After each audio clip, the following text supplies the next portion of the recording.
He is an historical figure insofar as his brother is an historical figure. Jesus is an historical figure insofar as his brother is an historical figure. You know, I said in the article I wrote recently, it isn't the question whether Jesus has brothers, there for sure. It's the question whether the brothers have a Jesus. And what I meant by that is, Jesus is historical, but the documents about him may not be reliable. The problem is the documents about him are so beloved, so much part of our culture, that people have a knee-jerk reaction to them. Oh, Jesus, son of Joseph and Mary. All these are like shibboleths, platitudes of our society. The point is that there certainly was a Jesus, but what we know about him is very dim and indistinct. And those documents were written a good deal further along in time, and often retrospectively, and with an agenda. They were written primarily from a Pauline Gentile Christian point of view to make the Jesus figure, in typical Hellenistic writing, the writers claim the figure, the way Plato claimed Socrates, make the Jesus figure more or less a mouthpiece for their position. So I don't accept the narrative picture of Jesus. I do think that the picture of James would be very much like what Jesus would have been. Once you've solved the problem of the historical James, you have willy-nilly, you've got the end of my book. Solve the historical Jesus. The last sentence in my book read, who and whatever James was, so was Jesus. Because these two brothers were obviously very close, one succeeded the other died much, much earlier. The facts about him have been overwritten by all kinds of theological and other Gnostic tendencies over several centuries until we finally get the potpourri in the final form we call the Gospels. These Gospels develop in the form we know them over 2 or 3 centuries. There may be early parts to them, but there are much later parts too.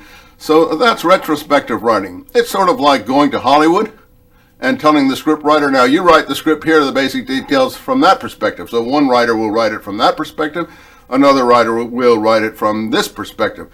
If I were the writer, I'd be writing it from the Jamesian perspective. That gospel hasn't been written yet.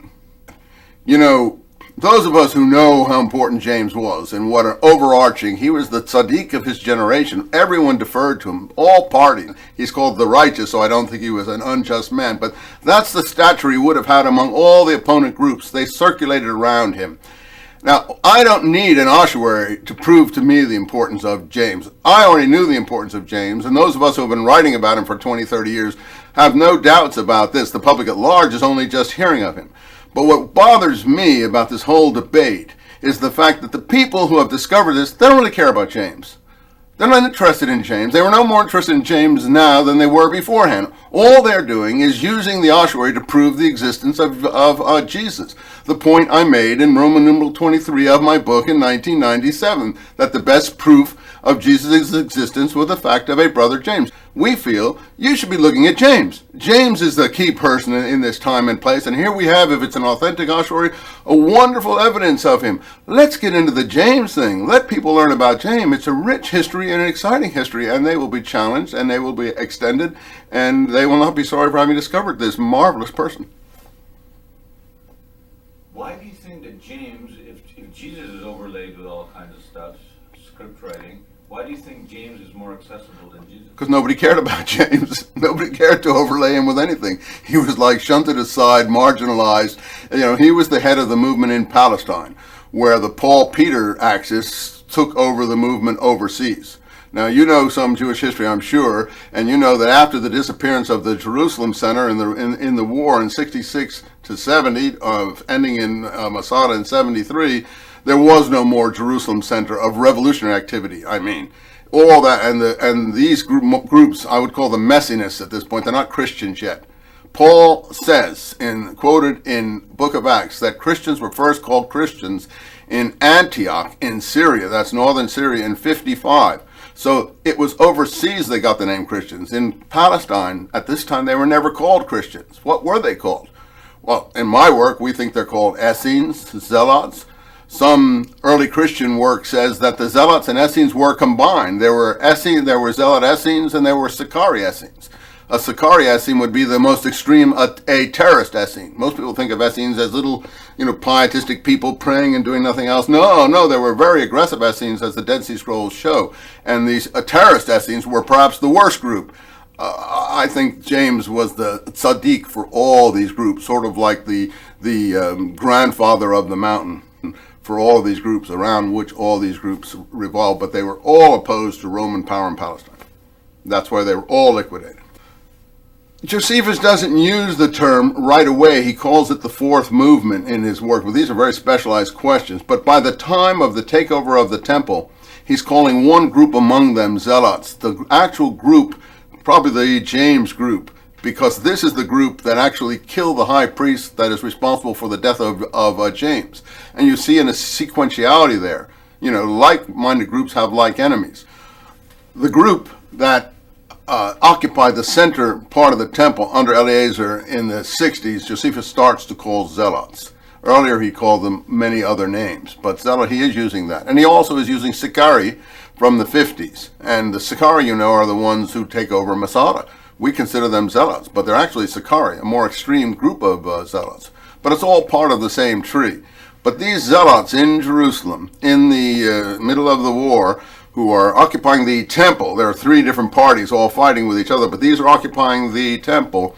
They're the ones, with the help of these violent Gentiles, the Idumeans as they're called, rampage through the city, kill all the high priests, which shows it's an anti-priestly uprising, including the one responsible for the death of James, Ananus ben Nanus, who I think that they actually, Josephus says they desecrated his body and threw it out of the walls without clothes, naked, as food for jackals. They didn't have a great high affection for him, and I think they actually urinated on his body and things like that before they threw it out in the city. This was the desecration, and probably cut off a few sexual parts in the process.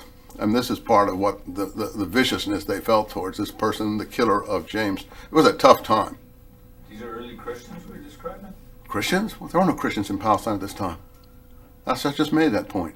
Christians is something as an overseas movement. It develops in northern Syria, in Egypt, in Asia Minor.